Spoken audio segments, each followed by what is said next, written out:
All right, this chapter is all about techniques of integration. Like, how do we integrate a function that looks like x, y, or z?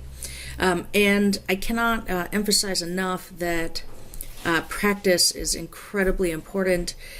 With differentiation, we could find a derivative. We have a rule for everything, and then we just have to remember to apply the chain rule. Integration is not so cut and dried.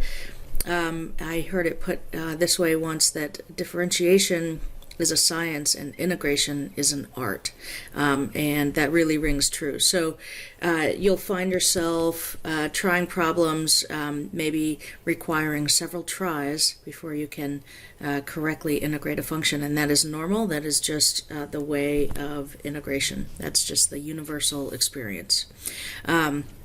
The more you practice, the better you get at recognizing what might be a successful approach sooner. So that's why the practice is so important. We're going to start off in this chapter with the general power formula. It's the power rule. It's the one we already know, right? That says if I want to integrate a function that looks like u to the n du, I increase the power by 1 and divide by the new power. And of course we have to add a constant. And that works as long as the power is not -1, because of course if the power is -1, you would find yourself dividing by 0 down here in the result, and obviously that's not allowed. So we've used this rule before, but we were just working again with polynomials or things that were algebraic in nature, but it works for lots of different functions. It really just depends on, can we make a substitution that results in an integral that looks like u to the n du. So let's look at our first example. We want to integrate sine cubed x times cosine x dx. Now, sometimes I can recognize what a good substitution might be, because I'll see some part of this function and maybe see its derivative show up somewhere else in this function. What's crucial is that we have this du, right? We know that making a correct substitution is all about the accounting. So in this one, if we let u equal sine x, not sine cubed, just sine x, then du is cosine x dx. And making that substitution in the integral gives us u to the third du, right? So here's the u to the third, and that is our du. We don't need any constants, right? Everything kind of matched up right away. So now we can apply the power rule, the general power formula, to this integral with the u's, which is a lot easier. So it's u to the fourth over 4, or 1/4 u to the fourth, plus a constant, and now we just put our expression for u back in. 1/4 sine to the fourth of x plus a constant. It's important to note that you can always check your answers by taking the derivative. If you differentiate this function here that we have, 1/4 times 1/4 sine to the fourth of x, if you take that derivative, you'll recover the original function sine cubed x cosine x dx. Let's try another. Maybe take a few seconds. If you want to pause this, take a few seconds and think about what you think a good substitution for you would be. When I look at this, I recall that the derivative of tan is secant squared. So you might think, oh, well, we could let u equal tan theta. And if we do that, then we would have inside the radical 1 plus u. But note that since the derivative of every constant is 0, we can actually let u equal 1 plus tan theta, still end up with the same du expression. And then we'll end up with an integral with u's that's easier to integrate. So if u is 1 plus tan theta, du is secant squared theta d theta. So here's my du right at the end. This is just the square root of u, and I'm going to drag this factor of 2 outside the integral.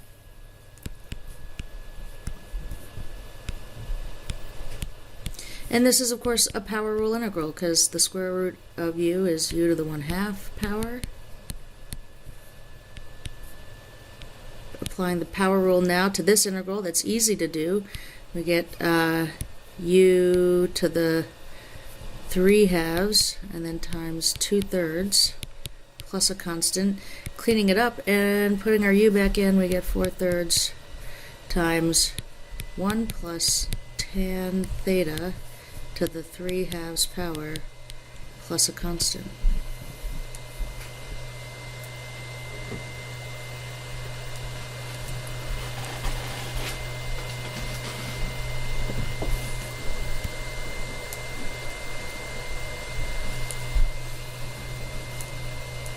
Okay, let's try another one. This is a definite integral. We're integrating from 1 to e, the function 1 minus 2 ln x divided by x.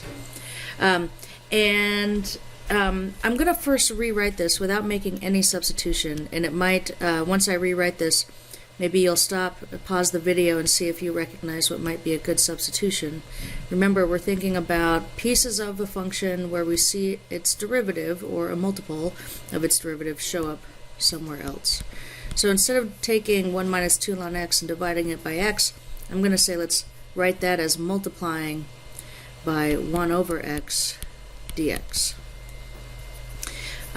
You could pause now if you want to have a go at this before I say what I think is a good substitution to make.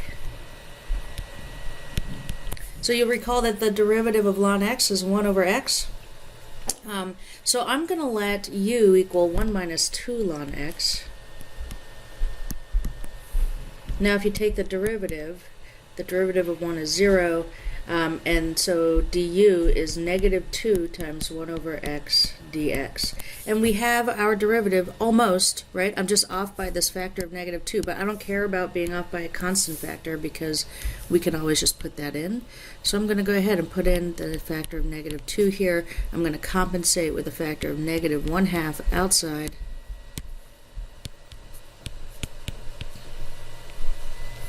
So now what we have is this stuff, this set of parentheses there, that's u, just u to the first.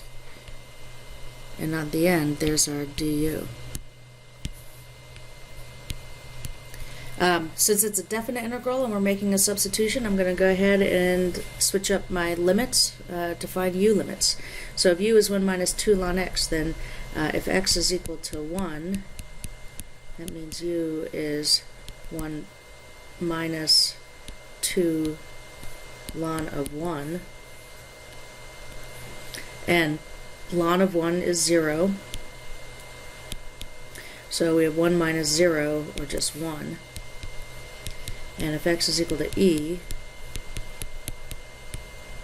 ln of e is 1, and so we have 1 minus 2, or negative 1. So we are integrating from 1 to negative 1. And it seems odd when we do this a little bit just because we're used to the smaller number being at the lower limit, but we have to make sure we do this 1 for 1. Just the straight up substitution of those limits.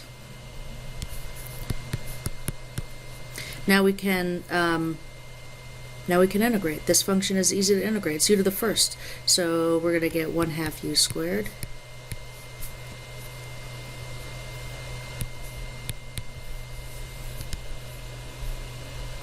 I'll pull this 1/2 outside.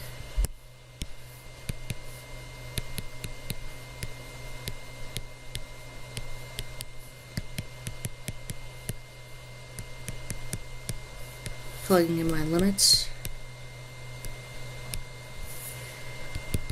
Now, negative 1 squared is 1, and 1 squared is 1, so we're just multiplying a quarter by 0, and in fact the result of this definite integral is 0.